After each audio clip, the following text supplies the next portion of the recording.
Ya, assalamualaikum warahmatullahi wabarakatuh. Salam jumpa kembali buat sobat tani semuanya. Tak lupa kami ucapkan salam sehat dan sejahtera. Mudah-mudahan kita semua dalam lindungannya. Baiklah, hari ini kita akan membahas satu tema lagi dari teknis budidaya tanaman kakao. Di sini kita memperlihatkan langsung saja buah kakaonya yang sudah berproduksi. Jadi ini adalah hasil postingan kami buat sebelum-sebelumnya, di mana kakao kami ini usianya masih kurang dari 4 tahun. Jadi nanti tahun depan itu sudah masuk 4 tahun. Usianya baru lebih dari 3 tahun. Ini produksinya sudah lumayan banyak. Alhamdulillah kita keliling-keliling melihat produksi buahnya. Jadi ini sudah sangat banyak buahnya. Ini untuk pemetikan yang kesekian kalinya. Jadi ini tinggal buah-buah akhir. Namun pada kesempatan ini kami akan mengangkat sebuah tema tentang panen sering. Jadi mungkin untuk sobat tani semuanya sudah biasa mendengar kata panen sering. Itu maksudnya seperti apa? Jadi maksud dari panen sering itu sebisa mungkin kita melakukan pemanenan ini terutama buah kakao kita yang sudah matang. Itu banyak dampak yang bisa terjadi biasanya itu kita lalai dalam melakukannya. Namun biasanya kita rutin melaksanakan atau melakukan yang namanya panen sering itu juga memiliki kelebihan yang baik untuk tanaman kita. Jadi yang pertama mungkin mengenai kelebihannya. Jadi pada saat kita melakukan panen sering ini, yang pertama nutrisi utama pada tanaman kakao kita itu bisa dialihkan kepada buah tanaman kakao kita yang lainnya yang masih kecil-kecil seperti ini, atau bahkan yang lebih kecil. Itu nutrisinya bisa kita alihkan kepada tanaman atau buah kakao yang masih kecil, karena hasil riset membuktikan bahwa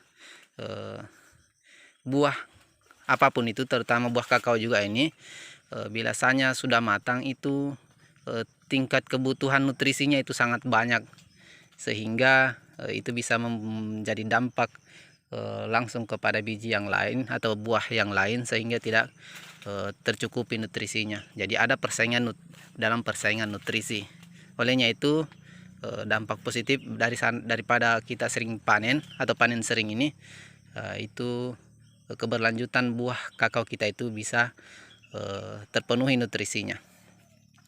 Kemudian yang selanjutnya itu, kita jika melakukan panen sering, hama dan penyakit itu bisa terkontrol. Biasanya kita sering ke kebun dan melakukan panen sering, biasanya sudah ada matang langsung dipanen, kita bisa melihat dampak-dampak di sekitar tanaman kakao kita. Biasanya itu terdampak atau ada ciri-ciri daripada hama maupun penyakitnya, sehingga kita bisa langsung mengambil inisiatif atau solusi untuk mencegah atau mengobati daripada serangan yang datang di tanaman kakao kita.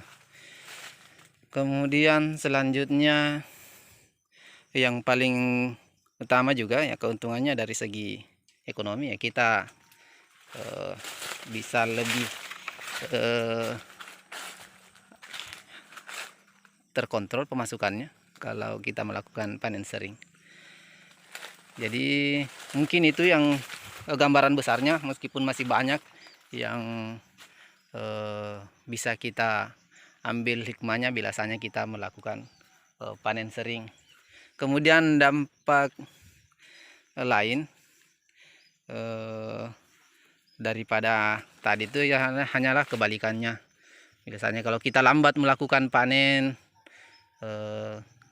bahasanya tadi seperti itu, bahwasanya persaingan nutrisi itu terfokus kepada buah yang sudah matang, sehingga buah atau pentil kakao kita itu bisa saja lambat proses perkembangannya atau bahkan bisa mati seperti ini. Nah, itu akibatnya. Kemudian yang selanjutnya kalau kita lambat dalam proses panen, apalagi kalau kita jarang mengontrol tanaman kakao kita, itu bisa saja terserang hama atau penyakit yang tidak kita ketahui. Mungkin saja ada ciri-ciri dari serangan hama dan penyakit yang sudah ada di tanaman kakao kita, namun gara-gara kita jarang mengontrol sehingga nantinya serangan tersebut susah untuk dikendalikan. Jadi itu salah satu kekurangan biasanya kita lambat melakukan proses panen. Tapi yang paling utama dalam hal ini adalah persaingan nutrisi mungkin yang mesti digarisbawahi, bahwasanya biasanya kita melakukan panen sering, ya paling tidak persaingan nutrisi di antara tanaman atau buah kakao kita itu bisa kita minimalisir.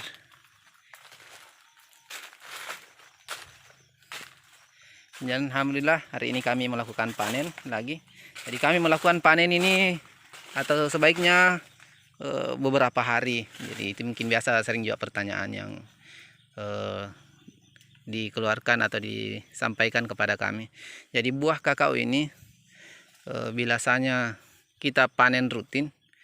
Biasanya kalau kami melakukannya hanya membutuhkan waktu antara 10 sampai 14 hari. Itu kakao untuk panen selanjutnya sudah ada yang matang. Jadi itu bisa kita lakukan pemanenan. Jadi kami melakukan panen ini, jadi setiap 2 pekan sekali kami lakukan panen. Di antaranya itu antara panen kami melakukan perawatan ekstra untuk tanaman kakao kita supaya dia terhindar daripada serangan hama dan penyakit. Dan kelebihan unggulnya biasanya kita panen sering seperti bahasanya tadi, kita bisa mengontrol mengenai hama dan penyakitnya. Oke, sobat tani semuanya, mudah-mudahan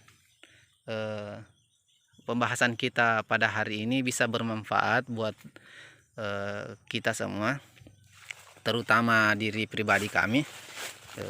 Kami hari ini akan melanjutkan panen kami. Mudah-mudahan hasilnya bisa maksimal dan bisa banyak, karena ini adalah tahun kedua daripada tanaman kakao kami ini berproduksi. Jadi mudah-mudahan di tahun-tahun selanjutnya itu peningkatan produksinya bisa lebih banyak lagi, dengan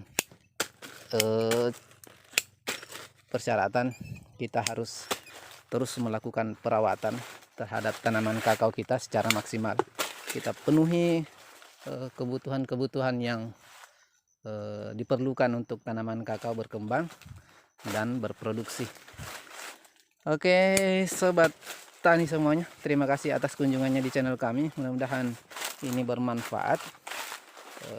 Kami ucapkan terima kasih.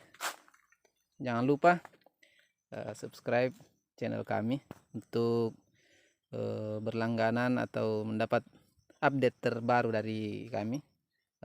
Tekan juga notifikasinya. Dan alangkah lebih bermanfaatnya lagi bila di-share biasanya konten ini atau video ini kiranya layak untuk diketahui oleh halayak atau teman-teman kita. Terima kasih. Assalamualaikum warahmatullahi wabarakatuh.